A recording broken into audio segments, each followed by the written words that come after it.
Welcome to ChiNet, the agentic commerce podcast exploring how brands are building in an AI world. I'm your host, Rachit, and today's guest built something rare. She did not just build a product or a company, she built a movement around something most of the world would still refuse to talk about: menstruation. Kathy Walkling is the co founder of Eco Femme, a woman led social enterprise born in the forests of Auroville, Tamil Nadu. They pop they pioneered washable cloth pads in India and grew to reach women in 27 countries across the world. They created livelihoods for rural women, built partnerships with 80 plus NGOs.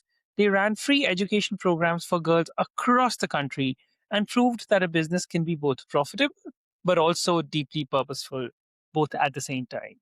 Now, what makes Kathy's story different from most founder stories you'll hear is it is the beginning, but also how what she chose to do at the peak of the company. After 15 years of building, Kathy made the decision to hand EcoFem over to the next generation of leaders and return home to Australia.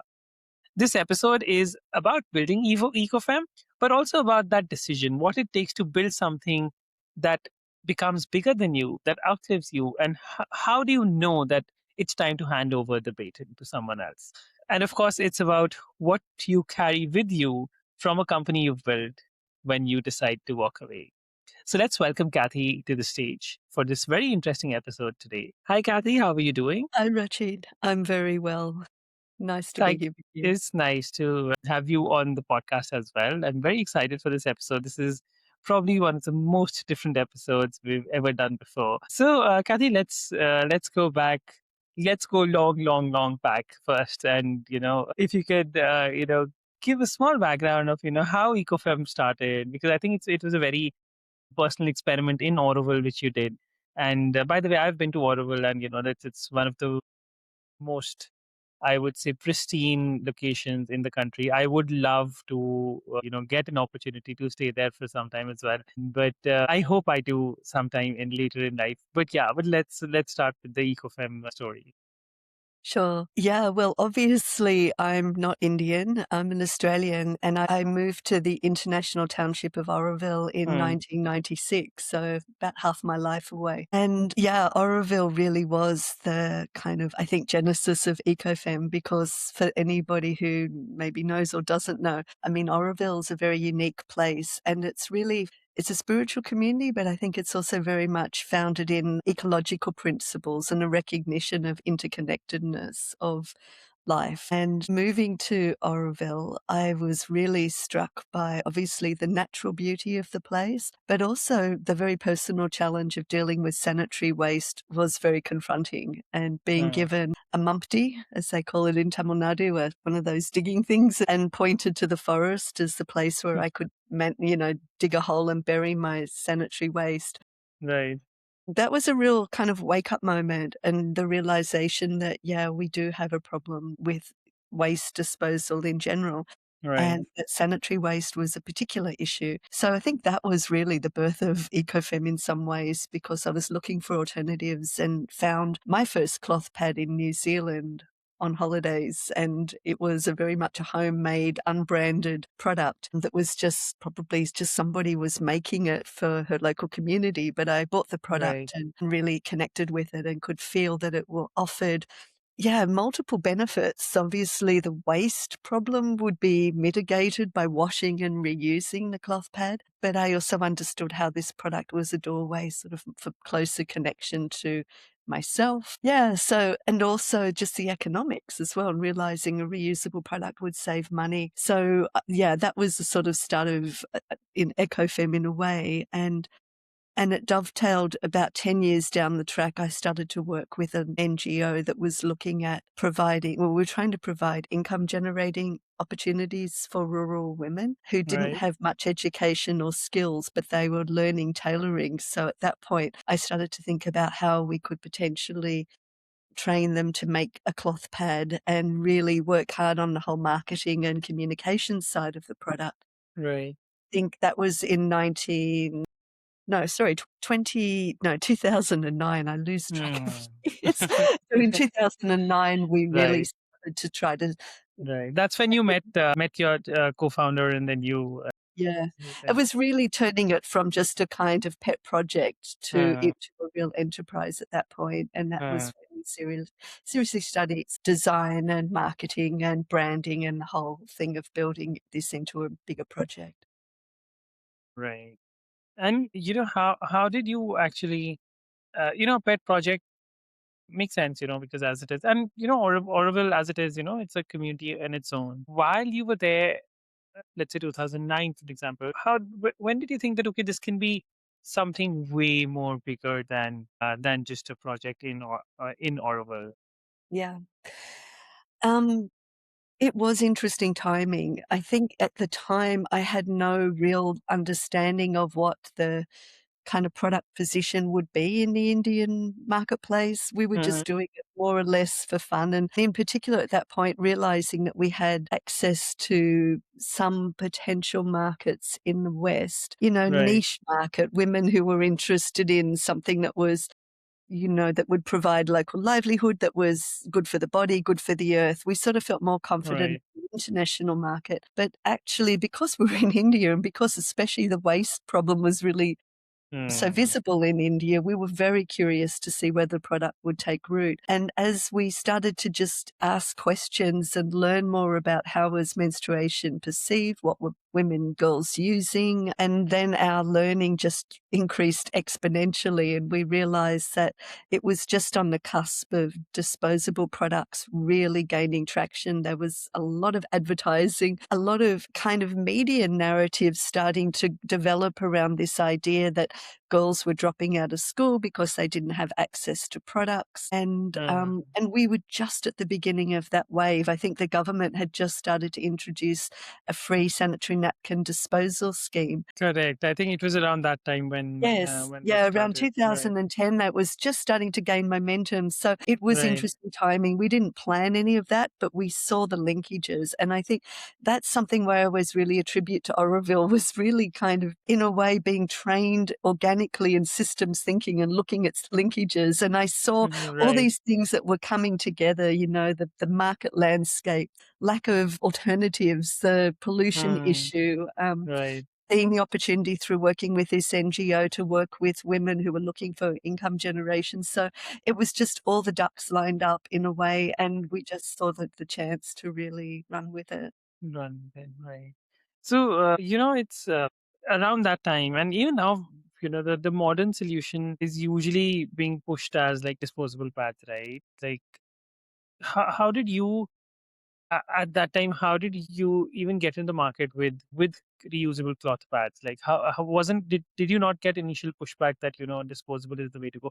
Of course, there are a lot of problems. The disposal itself is a major issue for sure. But from a consumer's end, from someone who's actually purchasing it, wasn't there pushback that Huge. I mean, as you rightly perceive, I think that what we, didn't understand initially and learned very quickly was the perception around menstruation and menstrual blood as being somehow impure. And, we learned a lot about the whole cultural aspect, which there's a lot was of cultural aspect lot of with that. kind of yeah, and so this story of purity and impurity associated with menstruation and menstrual blood was a very much a dimension of what we were facing in trying to bring a product that involved handling the cloth pad to wash it and reuse it, and there was Exactly. huge resistance, and, a Right. lot of people were like, thinking we were completely mad trying to no one would use a product like this, and Right. people dirty, we're too busy to wash. So we could really see that it was a bit of an uphill battle of trying to convey why even think about such a product. And it was, and that was where our work was really cut out for us. And like any innovation, and this was an innovation at the time, Right. there were early adopters. There were people like us who were like, well, of course, this makes sense. We've Mm, got a problem. And when they started what we did too, running the numbers and realizing how much plastic is in each disposable mm, pad and how right. long they would sit in the earth for and how slow, plastic takes to break down. Like it Right. take Einstein to figure out this was going to be a major problem. So there was enough of a kind of people who were ready to understand and adopt and at least give it a go. Right. And again, when I even talk about the market, I mean, there were different segments to the market too, and Correct. rural was very different proposition than the urban educated. So a big part of what we had to learn in Eco Femme was how to deliver communication messaging to these different groups and even Correct. how to market. Grassroots rural marketing is very different than, urban, Right. like an online kind of channel Mm. sales. So that was, and because we were basically trying to offer a product to meet all consumers, we had to grapple with those different layers of Yes, channel. yeah, because they say that there are three Indias right now. Like one is the actual rural India, which is the major part of it. Then is that's called the India 2.0, or Bharat, what they're calling it now. And then there's the middle class, which is your tier two cities, and then you have your metros and your Delhi and Bangalore. Then getting into all of three is every each India has a very different strategy, different product, different branding, different way you actually sell to the consumer and make them accept any product. And this was, of course, something very different. Yeah, yeah, and there was no precedent. We basically introduced the cloth pad into the Indian marketplace. So, Right. it was hard. It was definitely challenging. It was also very exciting because I'm sure. we kinda could make it up and we could try things out, and because of Auroville's location and our Hmm. proximity to villages as well as Correct. access to markets, so we had all these different linkages and the foreign market linkages too, Right. all the foreigners there. We could Hmm. sort of explore what would be required for each of those Mm. channels. Yeah, correct, correct. Yeah, I think like it's just being at the right place, and but also making sure that and of course trying very hard and making sure that if you believed in something, then you get it. You take it forward.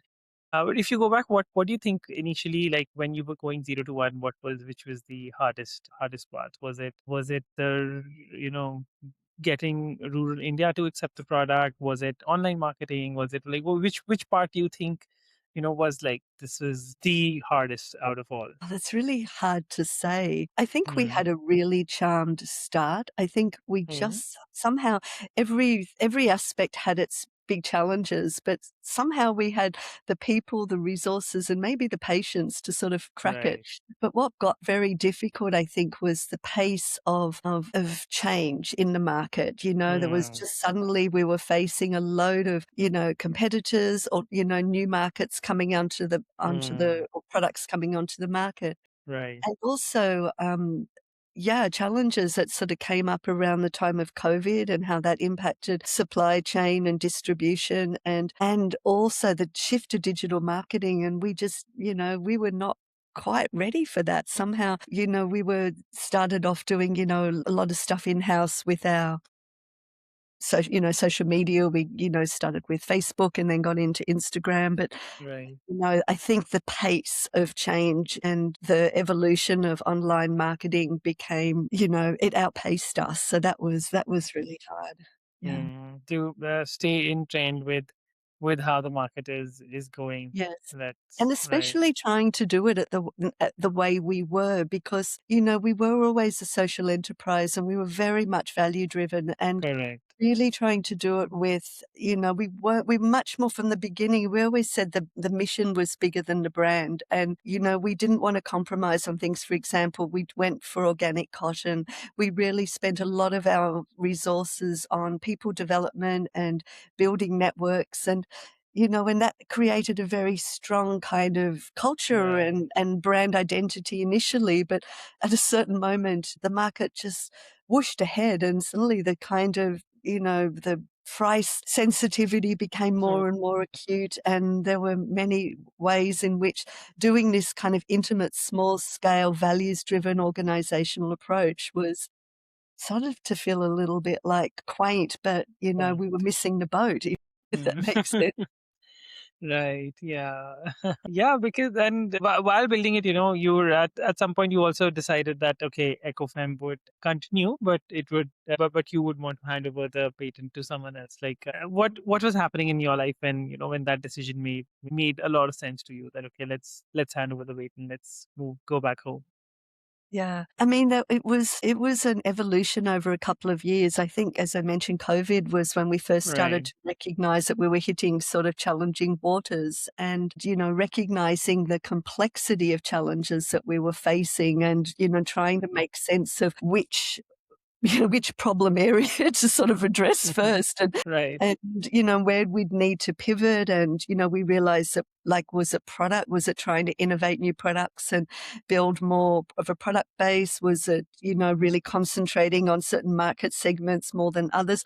There were all these decisions that we were quickly confronted with and didn't Right. really and I think so that was the sort of first realization for myself and my co-founder that Eco Femme as an enterprise and as a business would have needed people with much more business sophistication than we had. Mm. And we did have help and we became part of a green, business incubators, and it wasn't that we were completely alone, and there were many people ready to help, but somehow it required getting up to speed at a pace that we found I personally found it very difficult and Mm. exhausting, and at this point, I'm basically hitting menopause and feeling like, I just didn't feel I had the brain capacity Right. or the energetic capacity, and the understanding. So, already sort of 4 years ago, we were starting to think we'd need a different kind of leadership.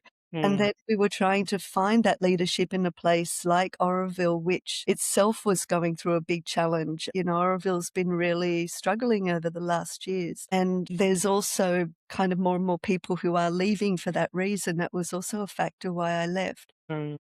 But also, I think we just yeah, we were trying to with Auroville too, people joined and lived in Auroville and worked for EcoFem for a different value proposition. It wasn't all about money. It was Money. also Correct. because they were really attracted to a larger social vision. And so we weren't able to offer competitive salaries either. We were in, Mm. outside of Pondicherry, so we weren't in a metro. And all these factors were just making it so difficult. And Right. product landscape was changing. Suddenly, period panties are all the rage, and we didn't Mm. the capacity to really pivot with the products. So actually, it was really getting hard, and I was sort of also tired, and my co-founder Yesemin too, we were both more or less the same age. We both felt, let's move out, let's get more talent in that could really navigate these changes, but we just didn't really, I think, even understand how to pull all those threads together at the Mm. pace that it would have needed. So it was all difficult. Suddenly the boat was sort of springing leaks everywhere. We were Wow. really having a hard time with it. Yeah, I'm sure it must have been, because suddenly I think, and yeah, like you're right, like post COVID, things have just, like the D2C landscape in India has just like evolved like anything, right? And every day, it changes. Even in the tech space now, that's actually happening. That some of my friends who've been in the startup space now, although they're like 35 and they're like that, the tech space is evolving so fast. Every day there's a new AI, there's a new model that comes up, and whatever we've learned just becomes useless, and then we have to relearn everything. And they're already saying that, that we want to, we want to quit engineering and then get into like a more slower, more stable sort of an industry. But yeah, I think that's exactly what happened in D2C as well 5 years back, that the Yeah, landscape really changed. yeah, And but even at that time, to understand that, okay, it's time, let's find someone to take it forward and then execute. It requires a lot of preparation, right? It's not something you can think overnight and then say that, okay, let's do that. How did you do that? Because this was Ecofem itself, whatever I've read, it was, you were not running it as a company, right? It was more of a it was more of a social enterprise with everyone working for a very different reason than profit, as you rightly said. So how what did you, once you took made that decision, what did the both of you do to to move towards that and to say that, okay, what people do we get in, how do we build those systems, how do we build that culture that company continues without the founders? yeah. Great question. I think that in the very beginning, we kind of kept it to ourselves, this feeling that we needed to sort of change Yeah. and move and wanting to move out because we were afraid of creating a lot of instability in the team. And we knew Right.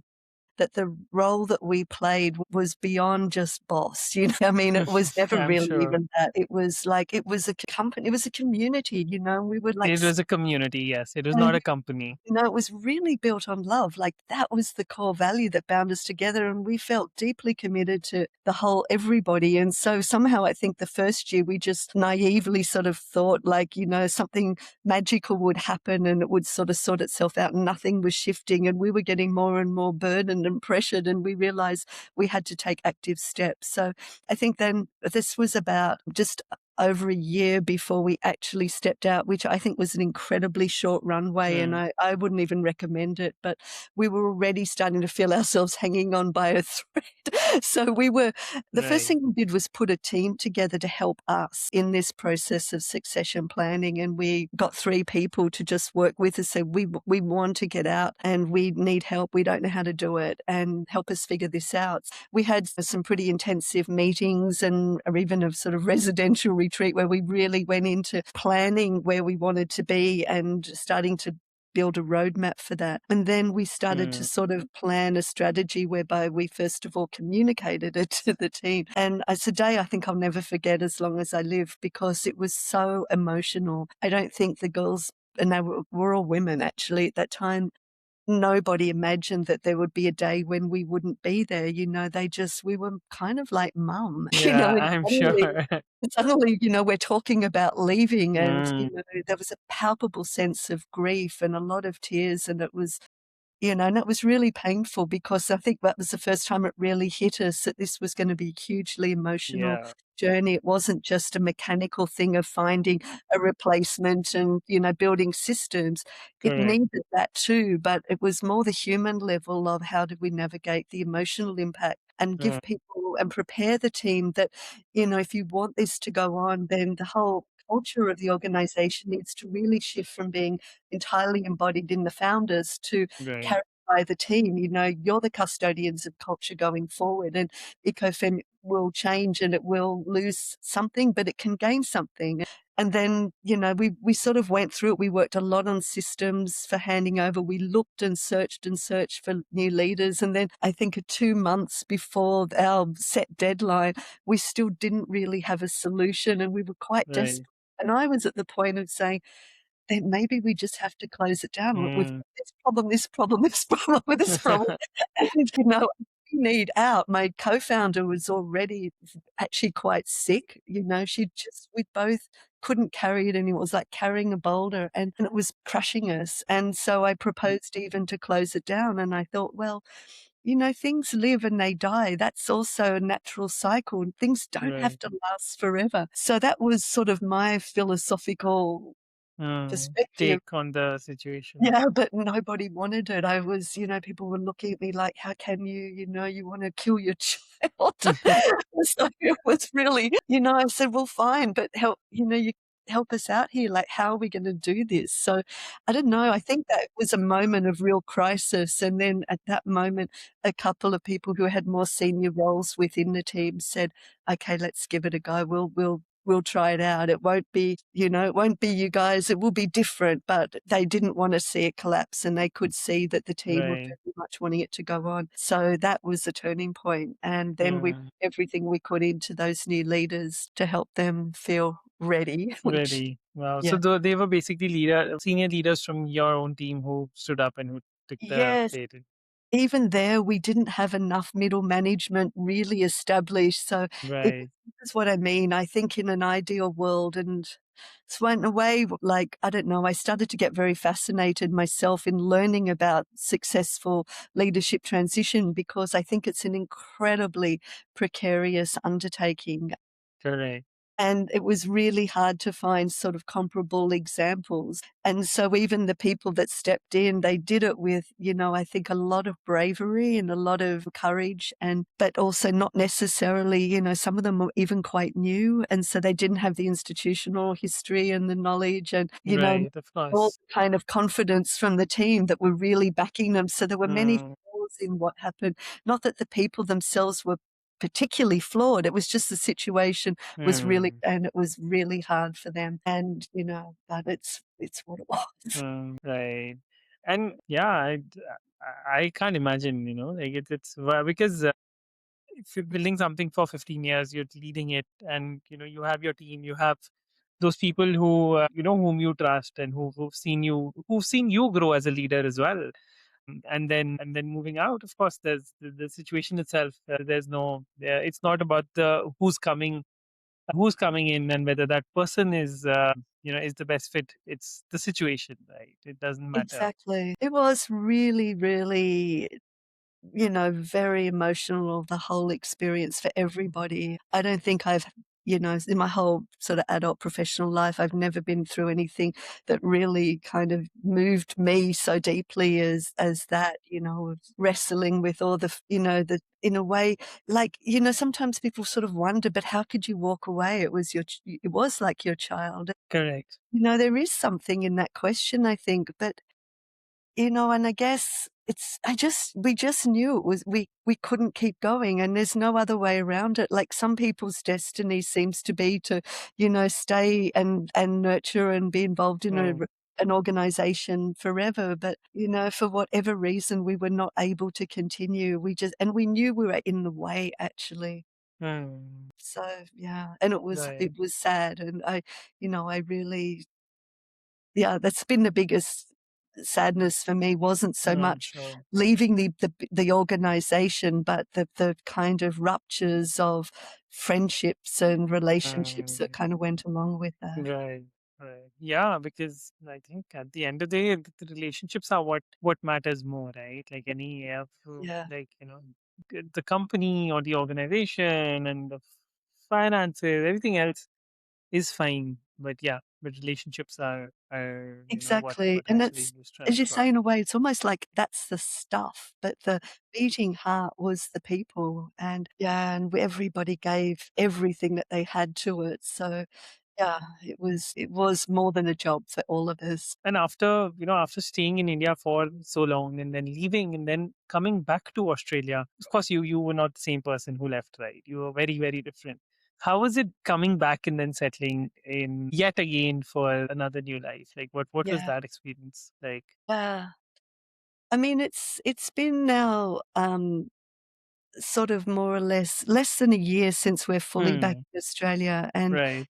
we sort of came earlier last year for a visit Mm-hmm. just to sort of explore whether we could make it, Explore. and then Right. went back to India and then came back in Mm. August, September Yeah, I last. know because you still have your Indian number, so you're still Yeah, yeah. No, I yeah. definitely still one foot still feels in India, and coming back has been, I'd say, orientating. There's some way where, it's my known country of birth, even though I'm living in a place that wasn't where I grew up. So we moved to Right. a town where I knew nobody. So it's been an Right. adventure, it's been also I mean, I think we've been very fortunate. Things have worked out really well, surprisingly. Like, there's a felt Hmm. sense of, a new destiny unfolding here. But in terms of the depth of the meaning of what my life was in Auroville and in India, it's not at all comparable. It feels like Mm. life here it's comfortable and it's nice, but it doesn't have the kind of, I don't know, the juiciness, I would say, of what life there had and the Right, of course. challenges. And I'm not Yeah. missing it in some ways because it was so exhausting that last I'm year. I'm sure. still sort of Yeah. recovering. But in another way, I am asking myself the question now a bit more like, okay, so now what? Is this it? And I think both losing the context of Eco Femme and Auroville that sustained my Mm. life and my vision and my passion for so many years has been yeah, it's really like, yeah, I don't quite have the ground under my feet yet. Like that what that gave me, what living in a place like Auroville and having a project like EcoFem to Right. be part of was, it's sort of an experience of a lifetime. It Of was so course. rich. Yeah. I'm Yeah. sure. And yeah, it takes time. I think it's gonna take a few years because, spending so many years, like 2 decades, and then building for almost 1.5 decades and then moving back, it's of course gonna, Yeah, it's and gonna nobody take here some has time. a clue really. It's so hard to even Yeah. explain it. Like, "What were you doing in India?" It's like, "What?" Right. I just sort of had to find a language to describe it because No, it's so different, and most people here would have no frame of reference to even begin to understand what absolutely. that Yeah. life could have been all Yeah. about. And Yeah. the impact, right? Like the impact you've made in the last 15 years. That's you cannot you can yeah, like only someone who's seen that, who's seen one of the rural villages around Pondicherry. I've been around that area quite Yeah, often, so so I know what kind of impact yeah, you can make for the lives of those people, right? Like it's almost like it's not just a product, right? It's much more than that. yeah. So It's I'm such a sure. privilege and such a, Yeah. extraordinary life opportunity to be Right. part of it. I Right. find even here in Australia, I always sort of gravitate towards Indians whenever I see them. It's just this sort of feeling of, "Oh, you're my people too." That's so sweet. Amazing. And how you built the company, it's truly amazing and very fascinating, Kathy. I've not seen this before, but now even so, it's people who are building today, right? It's very mechanical, right? People are now only talking about growth. They're talking about metrics. They're talking about fundraising and KPIs. And what you built something that was very different, right? You literally shifted how girls in rural India almost understood their own bodies, right? That's the kind of impact you made. If you have to talk to founders building today, right?